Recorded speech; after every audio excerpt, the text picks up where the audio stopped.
भाजीसाठी लागणारी भेंडी स्वच्छ धुवून पुसून आणि कट करून घेतली। कढईमध्ये तेल गरम करून घेतलं, त्याच्यामध्ये कट केलेली भेंडी ॲड केली आणि चांगली परतून घेतली। आता ॲड करूया अर्ध्या लिंबाचा रस। लिंबाचा रस ॲड केल्यामुळे भेंडी मोकळी सळसळीत होते, चिकटपणा पूर्ण निघून जातो। भेंडी परतत असताना अर्ध्यापर्यंत शिजलेली आहे, एका भांड्यामध्ये काढून घेऊ। पुन्हा कढईमध्ये ॲड केलं थोडंसं तेल, ॲड करूया कट केलेली मिरची आणि बारीक कट केलेला लसूण। हे चांगलं फ्राय करून घेऊया। चांगलं फ्राय झालेलं आहे। आता ॲड करूया आपण परतून घेतलेली भेंडी।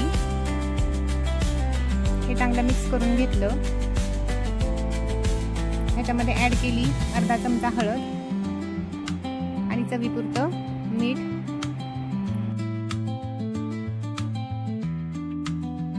आता ॲड करूया 4 चमचे शेंगदाण्याचा कूट। चांगलं मिक्स करून घेऊया।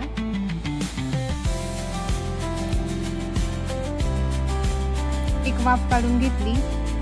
अशा प्रकारे आपली भेंडीची भाजी तयार आहे। रेसिपी आवडली असल्यास लाईक करा, शेअर करा आणि चॅनलला सबस्क्राईब करा। धन्यवाद।